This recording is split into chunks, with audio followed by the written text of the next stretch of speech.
الحمد للہ نحمده ونصلي على رسوله الكریم اما بعد۔ نفل نمازوں سے متعلق آج کا ہمارا 27واں درس ہے۔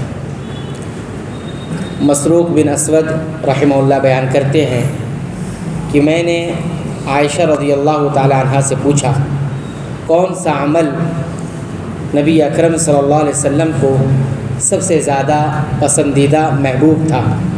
انہوں نے فرمایا وہ عمل جو مسلسل اور دائمی ہو۔ میں نے پوچھا آپ صلی اللہ علیہ وسلم کس وقت قیام یعنی تہجد فرمایا کرتے تھے؟ انہوں نے کہا آپ صلی اللہ علیہ وسلم جب پکارنے والا آواز دیتا یعنی مرغ تو قیام فرمایا کرتے تھے۔ یہ صحیح بخاری کی روایت ہے۔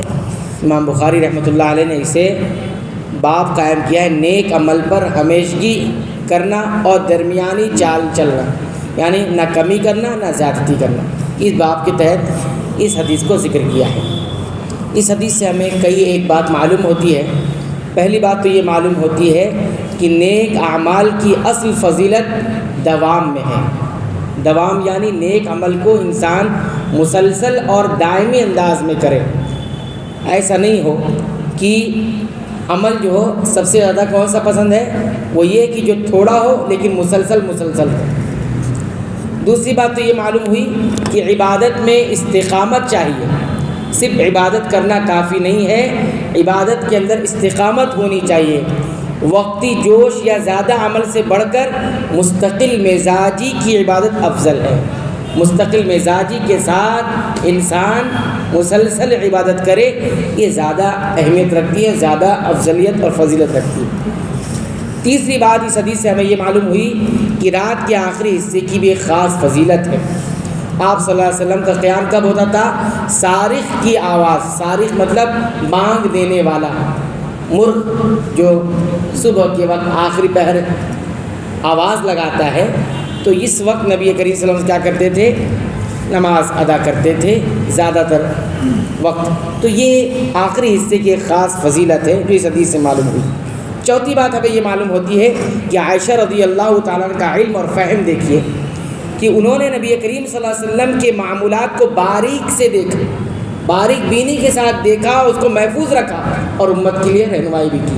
سوال جب پوچھا گیا کہ آپ صلی اللہ علیہ وسلم کا قیام کب ہوتا تھا یا آپ صلی اللہ علیہ وسلم کو سب سے زیادہ کون سا عمل محبوب تھا، تو کتنی باریک بینی کے ساتھ عائشہ رضی اللہ تعالیٰ عنہ نبی کریم صلی اللہ علیہ وسلم کی حرکت و نقل کو سب دیکھ رہی ہیں۔ کہتی ہیں کہ آپ صلی اللہ علیہ وسلم کو سب سے زیادہ محبوب عمل کون سا تھا؟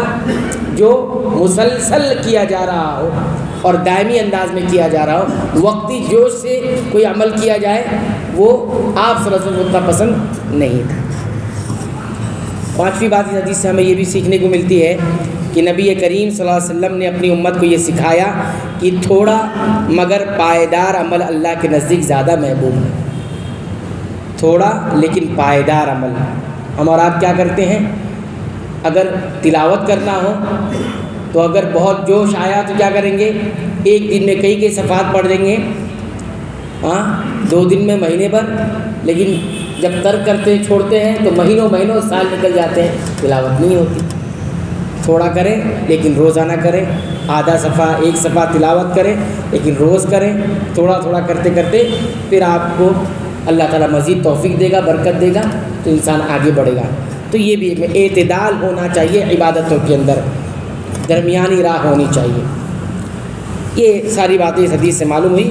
اور اہم بات یہ کہ نبی کریم صلی اللہ علیہ وسلم کا قیام جو ہوتا تھا یہ آخری پہر میں ہوتا، تو ہمیں بھی چاہیے کہ رات کو بھی عبادتوں سے ہم روشن کریں، اور خاص طور پر آخری پہر تھوڑا پہلے فجر سے اٹھیں اور جتنا اللہ میسر رکھے جو ہے قیام اللیل کا اہتمام کریں۔ اللہ تعالیٰ سے دعا ہے رب العالمین تو ہمیں قیام اللیل کے اہتمام کی بھی توفیق عطا فرما۔ اے اللہ تو ہمیں بخش دے، ہمارے والدین کو بخش دے، تمام مسلمانوں مومنوں اہل توحید کی مغفرت فرما، آمین۔